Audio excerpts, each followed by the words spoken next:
Manila, Pilipinas. Sa isang makulay na pagtitipon ng mga opisyal, hinimok ni Department of Science and Technology, DOST, Secretary Renato Solidum Jr.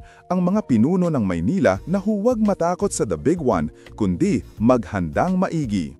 Sa kanyang talumpati sa Executive Course on the Incident Command System, ipinahayag ni Solidum, "Kailangan nating bigyang kapangyarihan ang bawat isa upang masolusyonan ang mga hamon sa inyong mga nasasakupan." Pinaalaalahanan niya ang lahat na ang Manila Trench, isang aktibong hangganan ng tectonic plate sa kanlurang Luzon, ay may kakayahang magdulot ng malalakas na lindol na aabot sa magnitude 8.5 hanggang 9.0.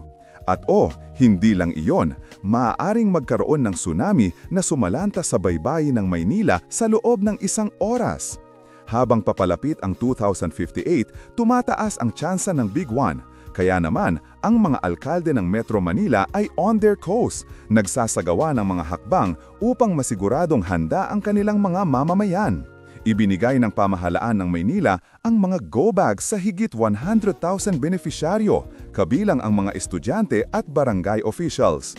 At bilang pangwakas na pahirap, nag-anunsyo si Mayor Isko Moreno ng isang sabayang earthquake drill sa susunod na buwan dahil sa emergency, hindi dapat nagkakamalan sa takot.